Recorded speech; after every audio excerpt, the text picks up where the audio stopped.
In a restricted military archive beneath Fort Campbell, Tennessee, there exists a file stamped "Classified Beyond Disclosure," containing photographs of 2 infants born in 1945. The images show deformities so severe that medical experts initially refused to believe they were human. What those documents reveal is that German prisoners of war conducted genetic experiments on teenage Appalachian twins, and the United States military covered it up for decades. Before we dive into the story, I need you to understand that what you're about to hear isn't just another cold case. This is about how war crimes happened on American soil, and how poverty made young girls vulnerable to monsters with medical degrees. If you believe that every buried truth deserves to see daylight, especially when innocent lives were destroyed, then click the like button and subscribe to this channel. Also, tell us in the comments where you're watching from and what time it is there right now. Now let's continue with the story. The discovery began with Dr. Sarah Whitley, a psychiatric resident at Eastern State Hospital in 1975. She was assigned to the ward's most enigmatic patient, a woman named Ruby Harwick, who hadn't spoken a single word in 30 years. Ruby was admitted in 1945 at age 17, her file noting only severe psychological trauma following childbirth complications. But something about Ruby's silence felt different from the other patients.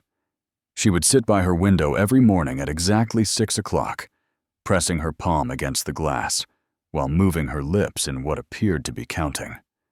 The nurses said she'd done this every day for 3 decades, always stopping at the number 12. Dr. Whitley spent months building trust with Ruby, sitting quietly beside her during those morning vigils. Then, one October morning, Ruby suddenly gripped her hand and whispered her first words in 30 years. "They took pictures of my baby." That single sentence unlocked a classified military operation that should have remained buried forever.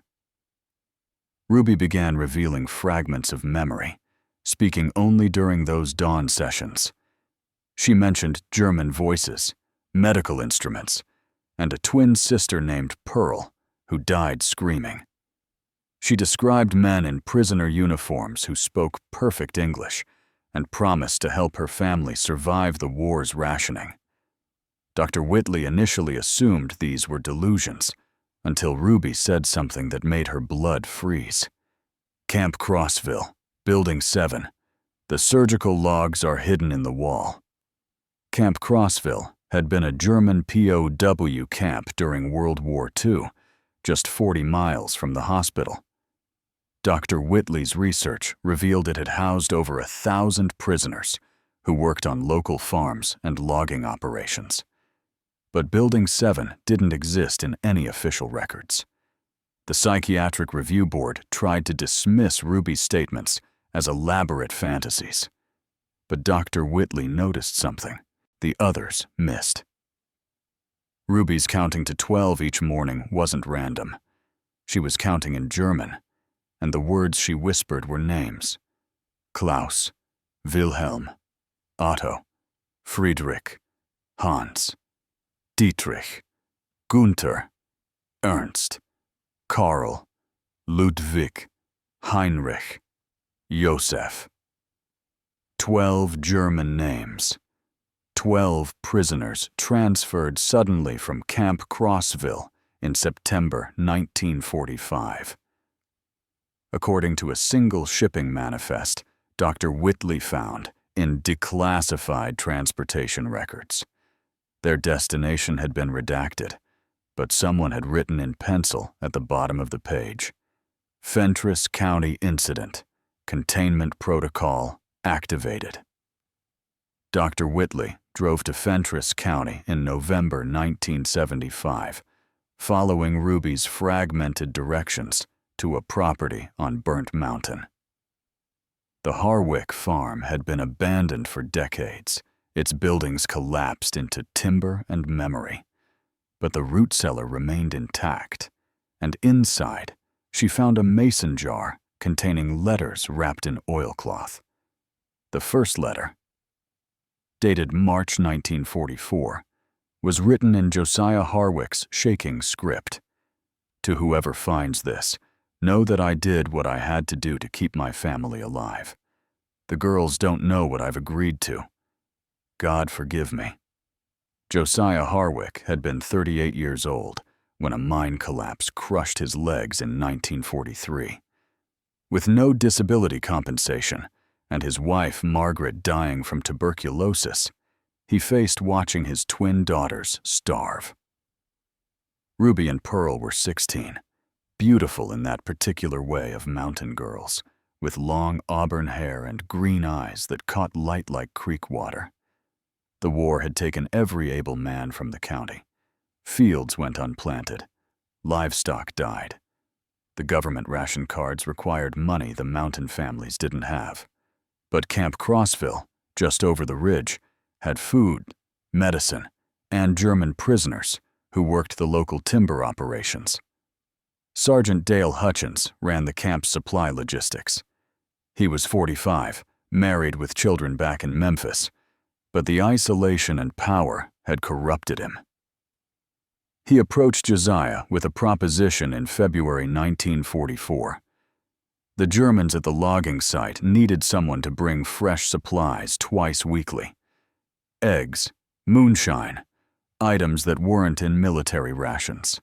Hutchins would pay in surplus food and medicine from the camp stores. "Send your girls," Hutchins had said. "The prisoners haven't seen a woman in 2 years. Just to look at them would boost morale."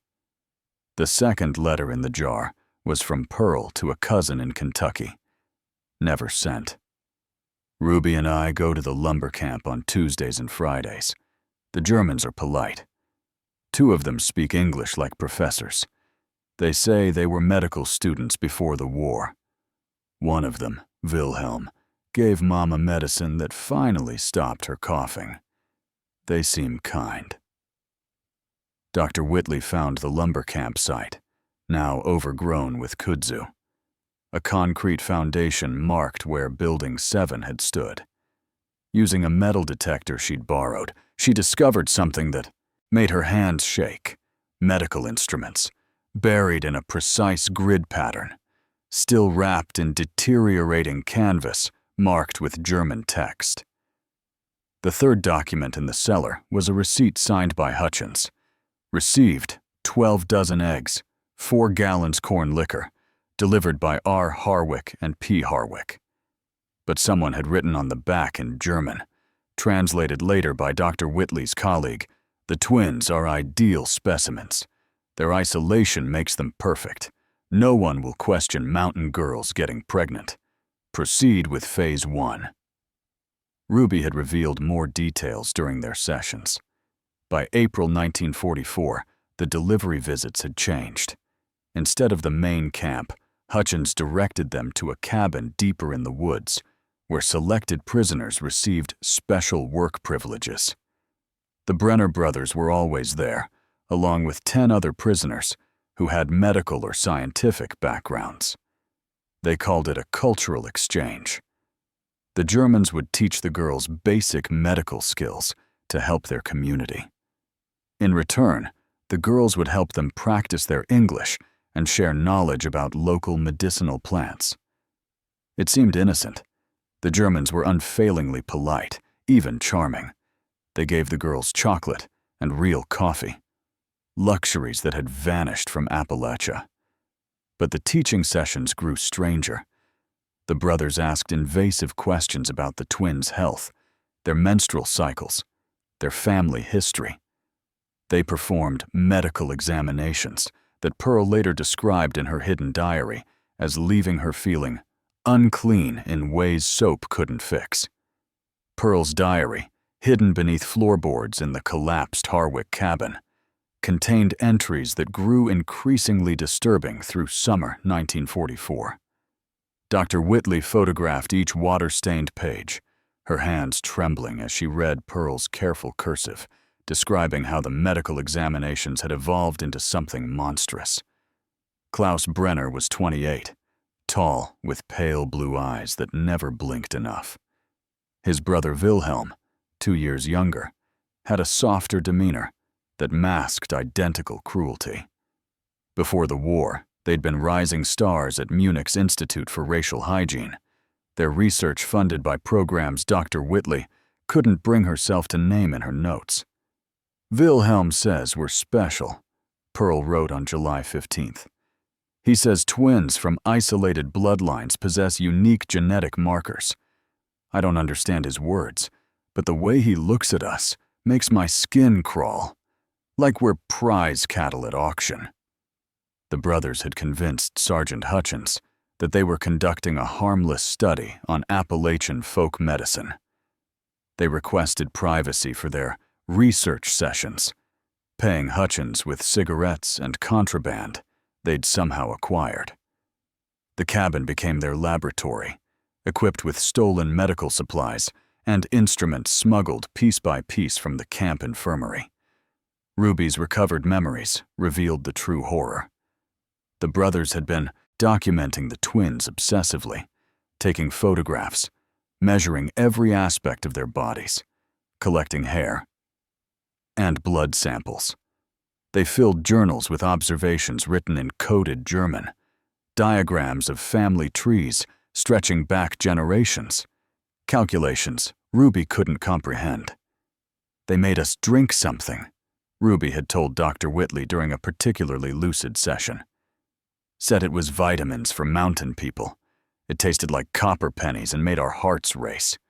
Pearl vomited the first time, but Klaus held her jaw shut until she swallowed another dose. The other 10 prisoners were part of the experiment. Otto Richter, a chemistry professor. Friedrich Kaufmann, a former veterinarian who specialized in livestock breeding. Ernst Müller, who'd worked in pharmaceutical development. Each had specific roles in what Wilhelm called Project Bloodline in his private notes. By August, both girls knew something was profoundly wrong.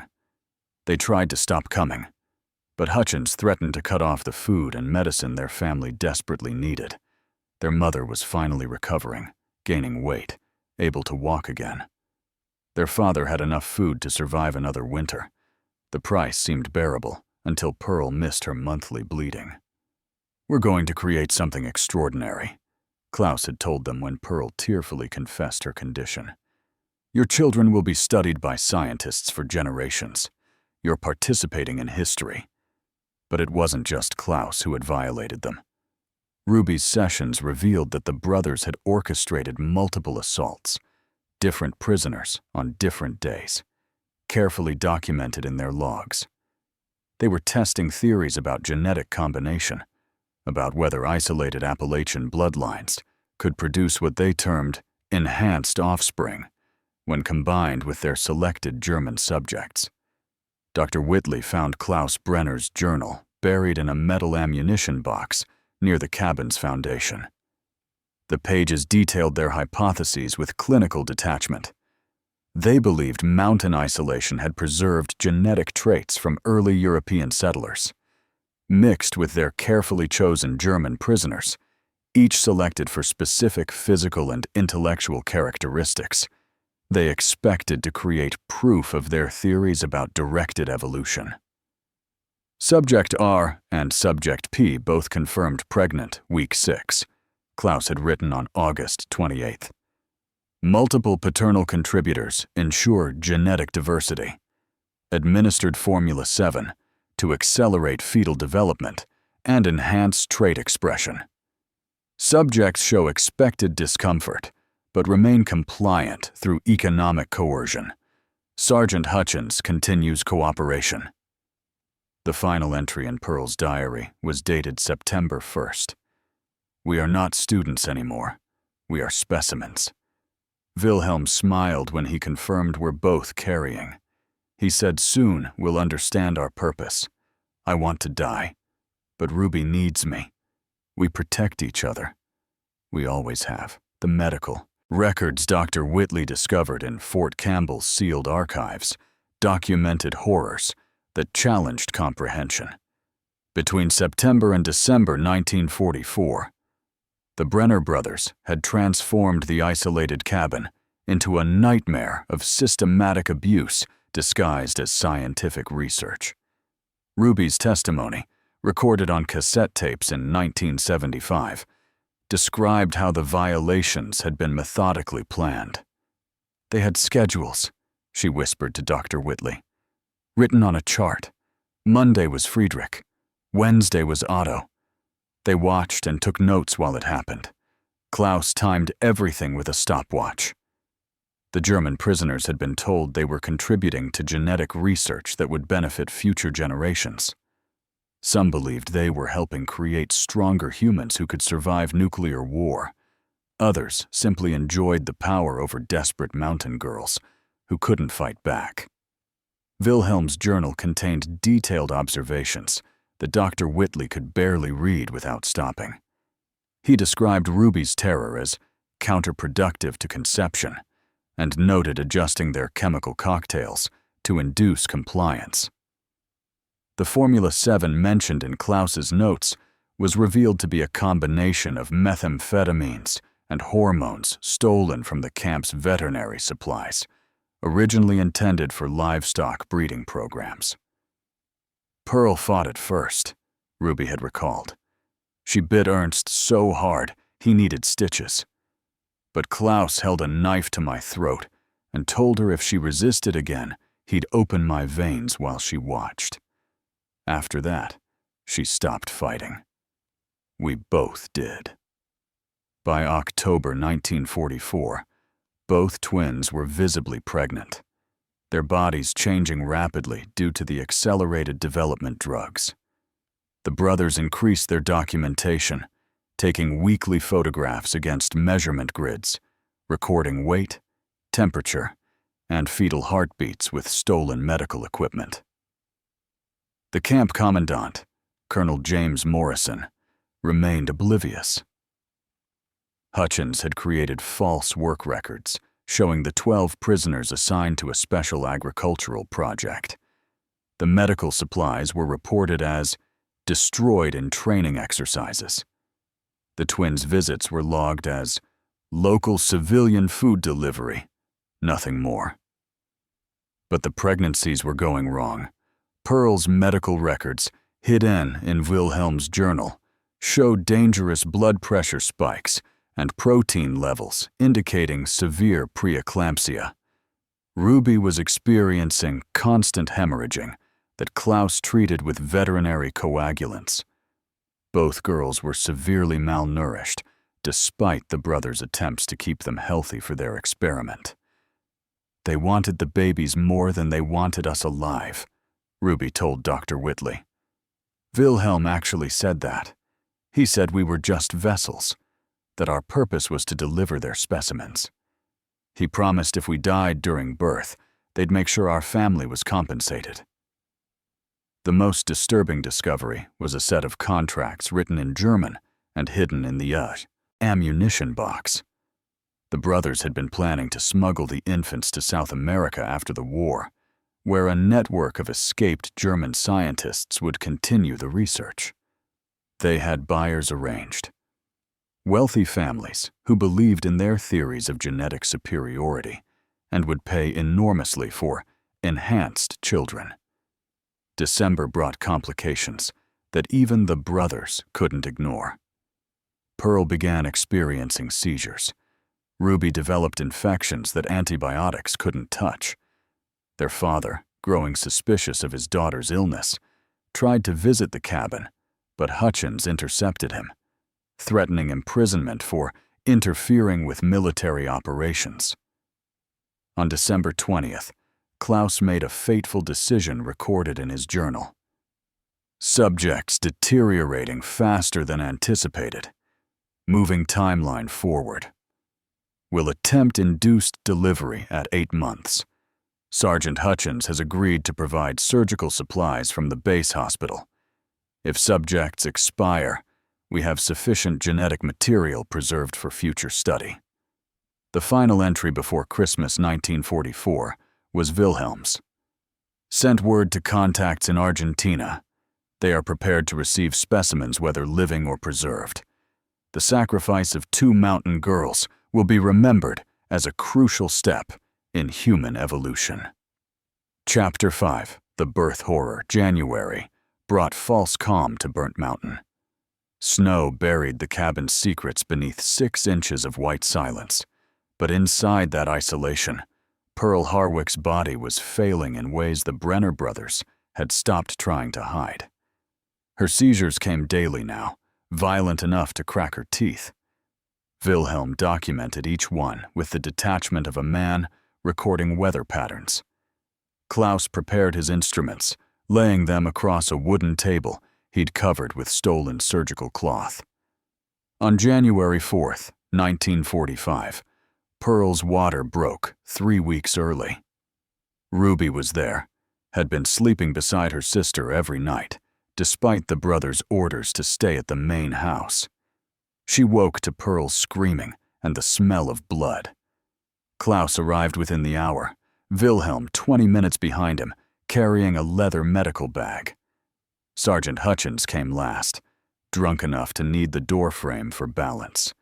He'd brought morphine from the base hospital, though not enough to truly help. "Get her on the table," Klaus ordered Ruby. "Hold her shoulders when I tell you." The labor lasted 19 hours. Pearl's screams carried across the frozen hollow, but there was no one to hear except Ruby and the Germans, who'd destroyed her. Klaus worked between her legs with instruments that belonged in a slaughterhouse. Wilhelm stood at her head, monitoring her pulse, writing observations in his leather journal, even as Pearl begged him to let her die. The baby emerged just after dawn on January 5th. Klaus lifted it into the lamplight, while Pearl hemorrhaged onto the cabin floor. Ruby saw it for 3 seconds before Wilhelm shoved her aside. The skull was wrong, grotesquely enlarged and misshapen, soft spots that should have closed still gaping like wounds. The limbs had fused, arms melted into the torso, legs twisted into a single malformed appendage. But it was alive. It made sounds that were almost human. "Specimen 1 viable," Klaus announced, placing the infant on a metal tray. He began taking photographs while his brother tried to stop Pearl's bleeding with veterinary sutures. Ruby held her sister's hand, felt it grow cold. Pearl's eyes found hers one last time, lips moving around words that had no sound. Then the light left her face, and she was gone. Klaus didn't stop working. He measured the infant's skull, documented every deformity, took samples that Ruby couldn't bring herself to identify. Wilhelm pronounced Pearl dead at 7:32, noting the time in his journal before returning to photograph the baby from new angles. "Subject P expired from hemorrhagic complications," Wilhelm dictated, while Klaus wrote. "Specimen 1 shows expected developmental abnormalities consistent with accelerated gestation and enhanced genetic expression. Subject R displaying emotional distress, but physically stable for continuation."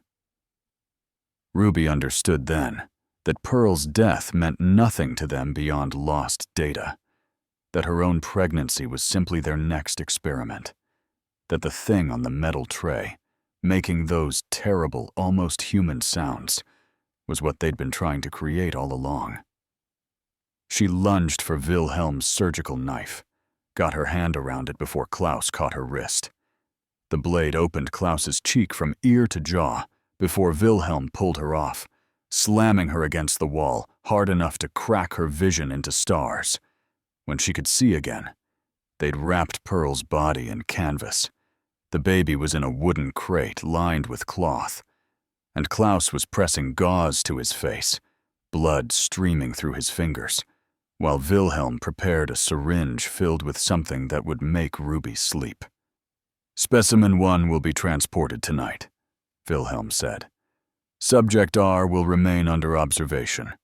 The experiment continues." Chapter 6. The Military's Hand. Colonel James Morrison received the telephone call at 0400 on January 6th. The voice on the other end belonged to a military intelligence officer from Washington, whose name Morrison was told to forget immediately. "You have a situation at Camp Crossville that ends today," the officer said. "A team is en route. You will cooperate fully and sign whatever documents they provide. This conversation never happened." By dawn, 3 unmarked trucks arrived at the camp's main gate. The men who emerged wore no insignia, carried no identification. They went directly to Building 7's coordinates, which Morrison had never known existed until that morning. They found Pearl's body still wrapped in canvas, found the deformed infant barely alive in its wooden crate, found Ruby unconscious on the floor, sedated heavily enough that she couldn't stand, found Klaus Brenner with 23 stitches in his face, and Wilhelm calmly packing his journals into a leather satchel. The team leader, a man Morrison would later learn was Major Vincent Caro from Army Intelligence, examined the scene with professional detachment. He read 3 pages of Wilhelm's journal, looked at the photographs Klaus had taken, then made a single notation in a black logbook. "Burn the cabin," he told his men. "Transport the German prisoners separately. The girl goes to Eastern State Hospital under psychiatric commitment. The infant goes to Fort Campbell Medical Research. The dead girl gets buried as death by childbirth complications. Signed by the camp physician." "Sir, I should be informed what," Morrison began. "You should be silent," Caro interrupted. "You had 12 German prisoners conducting unauthorized activities with local civilians on your watch. You had a supply sergeant running contraband operations. You had a death that could trigger international incident. What you should be is grateful we're containing this quietly."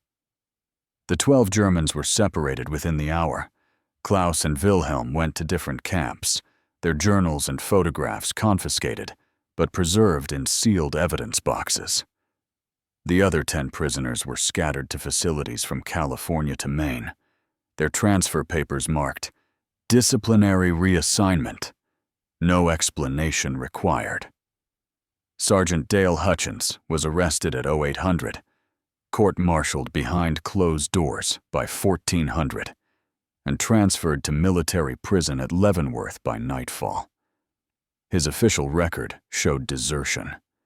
His actual sentence was 20 years for facilitating unauthorized contact between POWs and civilians, reduced to 8 with his cooperation in signing documents that swore the entire incident had never occurred.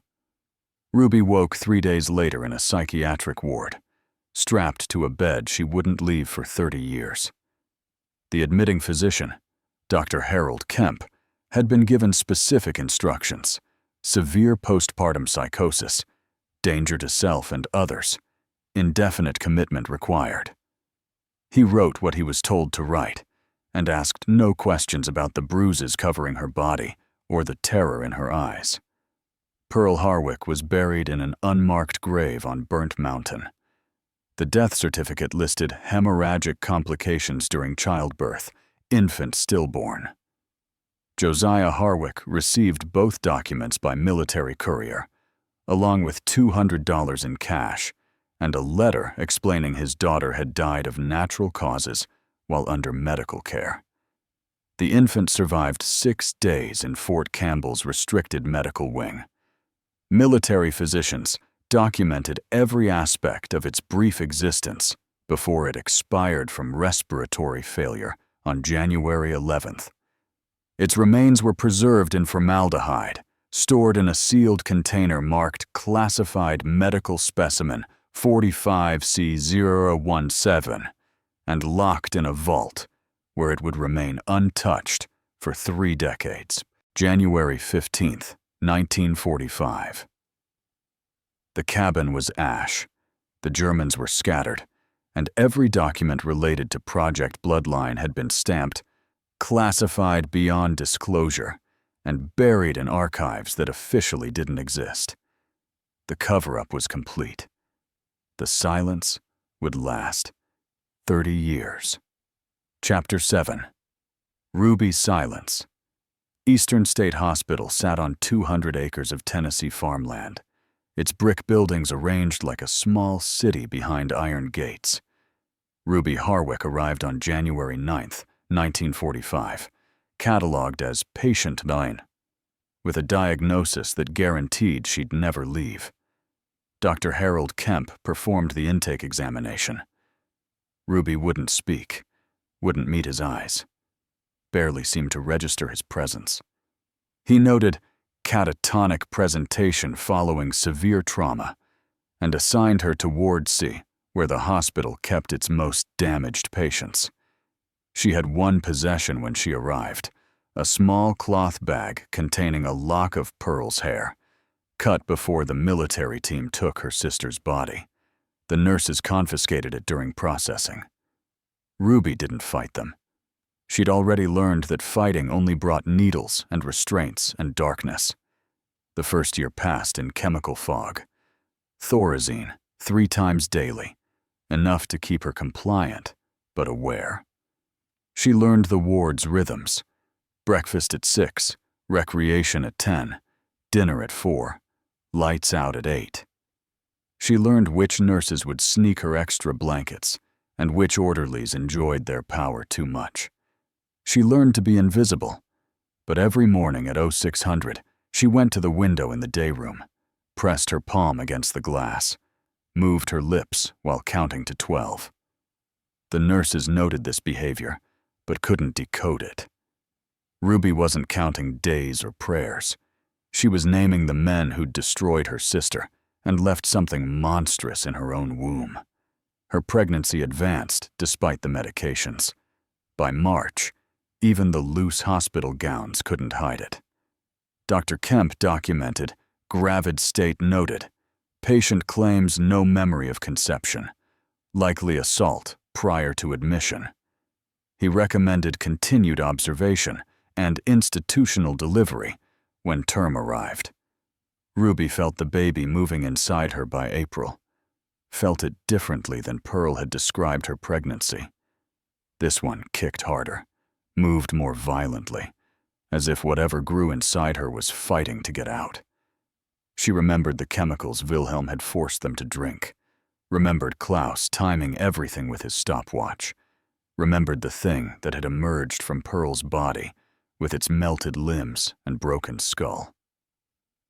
She tried to tell Dr. Kemp once in May, when the baby's movements became so violent they woke her screaming.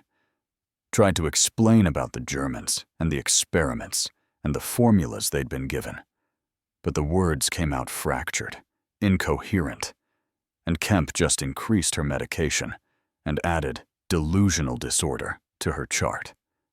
On September 3, 1945, Ruby went into labor, the Grund.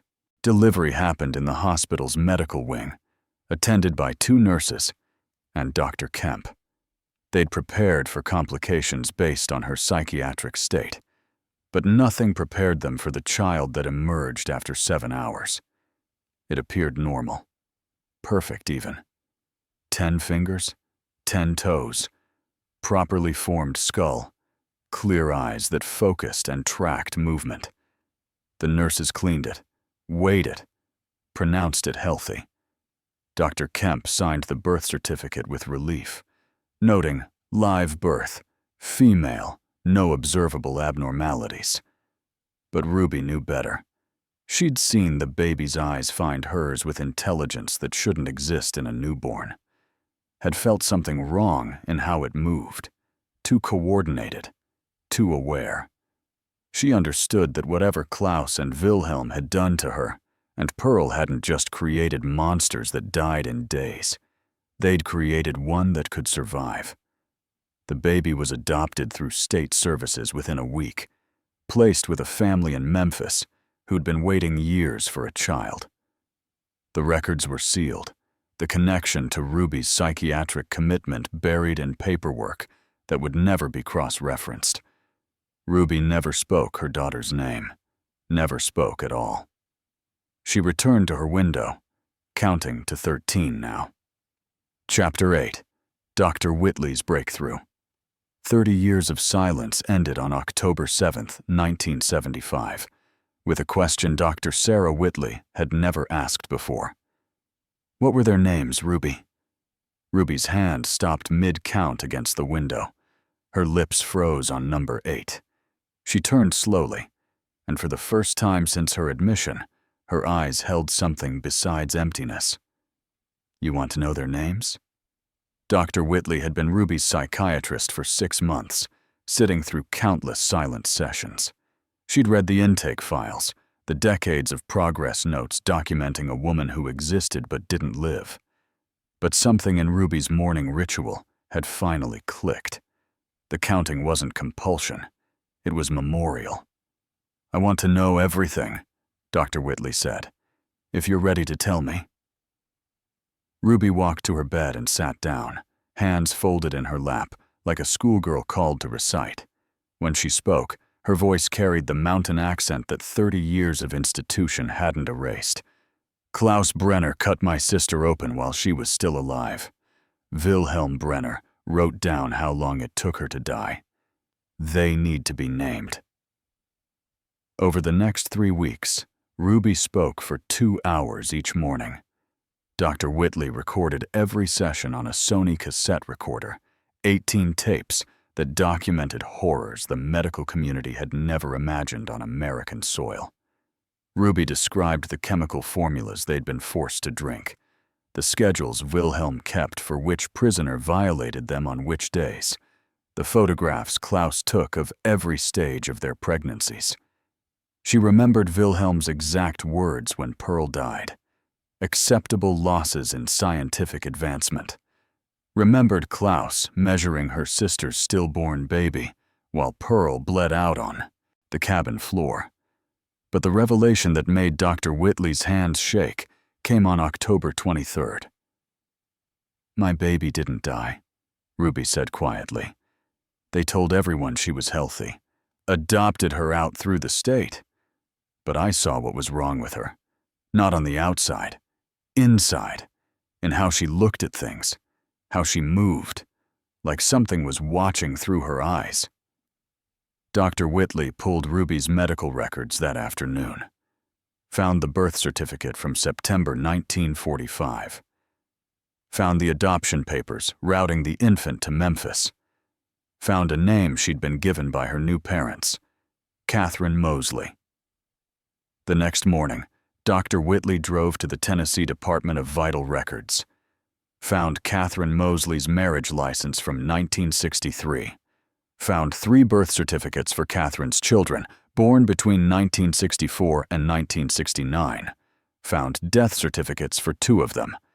The first child, born 1964, died at age 2 from catastrophic organ failure, etiology unknown. The second, born 1967, died at 18 months from systemic developmental collapse. Both had been under care at Memphis Children's Hospital. Both had been studied extensively before death. Both had medical files documenting progressive deterioration that physicians couldn't explain or stop. The third child, a daughter born in 1969, was still alive. Jennifer Mosley, age 6, currently under observation at Vanderbilt Medical Center for undiagnosed developmental anomalies. Dr. Whitley requested the medical files through professional channels. What arrived 3 weeks later contained photographs that explained why Ruby had never spoken. Jennifer Mosley appeared normal in snapshots, but her X-rays showed skeletal abnormalities that shouldn't exist. Her blood work revealed protein markers that medical science couldn't identify. Her genetic testing, still experimental in 1975, suggested something the researchers described as artificial modification inconsistent with natural mutation. Ruby had been right. The experiments hadn't ended with Pearl's death or the infant preserved at Fort Campbell. They'd created something that could reproduce, that could pass its alterations forward through generations, weakening with each transmission, but never fully disappearing. Dr. Whitley returned to Ruby with the files, laid them on the table between them.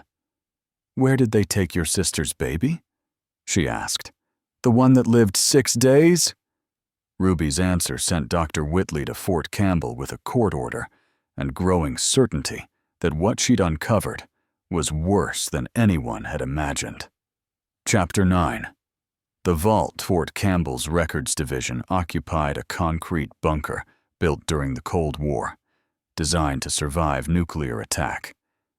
Dr. Whitley's court order got her past the main gate, but not past Major Dennis Hale, who'd been protecting classified materials for 23 years. "This requisition is irregular," Hale said, studying the paperwork. "Medical specimen 45C0 is listed as hazardous biological material. Access requires Department of Defense clearance." "I have judicial authorization from a Tennessee circuit court," Dr. Whitley countered. "That specimen is evidence in an ongoing psychiatric case involving criminal activity." Hale made 3 phone calls. The third lasted 18 minutes. When he hung up, his expression had shifted from bureaucratic resistance to something closer to concern. "You can view the specimen container," he said. "You cannot remove it. You cannot photograph it. A medical officer will supervise. And doctor, whatever you think you're going to find, you're not prepared." The vault was 3 levels down, temperature controlled at exactly 34 degrees. Rows of metal shelving held containers dating back to World War II, each labeled with alphanumeric codes that revealed nothing. Hale led her to Section C, pulled a locked box from the 3rd shelf. Inside was a glass cylinder, 8 inches tall, filled with formaldehyde that had yellowed over 3 decades. The thing floating in it had once been an infant, though calling it that required generous interpretation. Dr. Whitley had reviewed the descriptions in Wilhelm Brenner's journal, had read Klaus's clinical observations, but seeing the preserved remains made her understand why the military had buried this so deep. The fused limbs, the enlarged skull, the internal organs visible through translucent skin. These weren't natural deformities. They were the result of deliberate manipulation. "There are tissue samples," the medical officer said. A captain named Reeves, who'd been silent until now. "Taken before preservation. They're in the adjoining storage." The samples revealed more than Dr. Whitley had anticipated. Genetic analysis from 1945. Primitive by modern standards but thorough. Notes from military physicians who'd examined the infant during its 6 days of life. And something else. A comparative study. "They brought in specialists," Reeves explained, reading over her shoulder. "Geneticists from Walter Reed, researchers from NIH. Nobody could explain the chromosomal abnormalities. The prevailing theory was radiation exposure, though they couldn't identify a source. But Dr. Whitley had seen Wilhelm's formulas in his confiscated journals, had read his descriptions of chemical compounds administered to Ruby and Pearl throughout their pregnancies. The military researchers in 1945 hadn't known what they were looking at because they hadn't known about the experimental protocols. "Were there other specimens?" she asked. "Other preserved samples from Camp Crossville?" Reeves checked his inventory. "No, this is the only one cataloged from that facility in 1945. Dr. Whitley thought of Pearl Harwick, buried in an unmarked grave. Thought of Ruby's 2nd child, adopted out and producing damaged offspring. Thought of Wilhelm Brenner, released in 1951 and returned to Germany. "What happened to the German prisoners?" she asked. "The ones involved in this case?" Hale pulled a separate file. "Transferred to different facilities, released between 1946 and 52. Most repatriated to Germany. A few stayed in the States. The records are sealed, but I can tell you 2 names. Klaus Brenner died in a vehicle accident in 1953 in Argentina. Wilhelm Brenner. He paused, checking the document again. Wilhelm Brenner was released to West German custody in April 1951. Last known address: Munich. Employed at the Max Planck Institute for Biological Research. Dr. Whitley felt her stomach drop. Wilhelm hadn't just escaped justice. He'd been allowed to continue his work, legitimately, under academic cover, while the evidence of his crimes remained locked in an American military vault. "I need to see the transfer records," she said. "All 12 prisoners. Where they went, what happened to them." Major Hale's expression told her she'd just opened something that people with more authority than her had spent 30 years trying to keep closed. Chapter 10. The architect, Wilhelm Brenner's personnel file arrived via diplomatic pouch 6 weeks later, sanitized by both American and German authorities. But Dr. Whitley had learned to read between redactions. He'd returned to Munich in May 1951, sponsored by former colleagues who claimed ignorance of his wartime activities. By 1953, he'd published his first paper on genetic expression in isolated populations. By 1958, he was lecturing at international conferences. By 1965, he'd established himself as a leading voice in hereditary research. None of his publications mentioned Camp Crossville. None referenced his American experiments. But Dr. Whitley recognized the patterns in his data: population isolation, chemical intervention, multi-generational tracking. He was still doing it, just hiding it better behind academic language and ethical review boards. She contacted Dr. Ernst Fischer, a geneticist at Heidelberg University, who'd published critiques of Brenner's methodology. They met in December 1975 at a Baltimore conference, speaking quietly in a hotel bar while snow fell outside. "Wilhelm's data is too perfect," Fischer said. "He claims his subjects are volunteers from rural Bavaria. But I've tried to verify his population sources. The villages he names don't exist or won't confirm participation. His results suggest intervention beyond what ethical protocols allow." "What if I told you he's done this before?" Dr. Whitley slid Ruby's psychiatric files across the table. "In Tennessee, during the war." Fischer read for 20 minutes without speaking. When he looked up, his face had gone pale. "If this is documented, if you have evidence, this ends his career. This could trigger international investigation." "The evidence is classified by the U.S. military," Dr. Whitley said. "The victims are either dead, institutionalized, or unaware they're victims. And Wilhelm is protected by German academic institutions that won't want the scandal." Fischer lit a cigarette, hands shaking slightly. "There's something else you should know. Wilhelm has children, 2 sons, both in medical research. And he's been consulting for pharmaceutical companies on reproductive chemistry. He has resources, Dr. Whitley. He has protection." The implications settled over her like winter cold. Wilhelm hadn't just escaped consequences. He'd built an empire on the foundation of what he'd done to Ruby and Pearl Harwick. Back in Tennessee, Dr. Whitley tracked the other 11 prisoners. Otto Richter had died in 1961 in Chicago.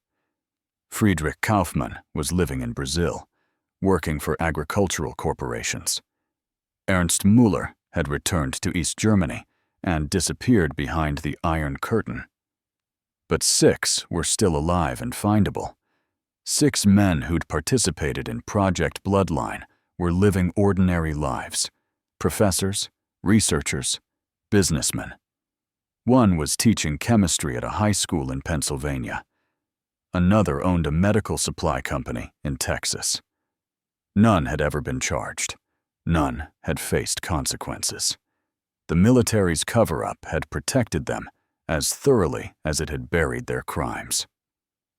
Dr. Whitley presented her findings to Tennessee's Attorney General in February 1976.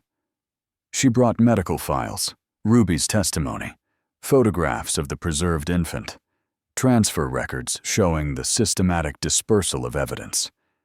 The response came in a sealed letter 3 weeks later.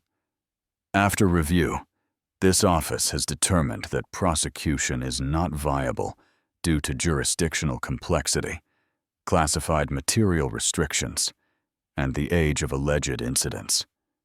All related files are being transferred to federal custody. On March 19, 1976, the Department of Defense classified everything related to Camp Crossville under national security protocols that exempted the materials from Freedom of Information requests indefinitely. Ruby Harwick died in Eastern State Hospital on April 2, 1976, from heart failure. She was 48 years old.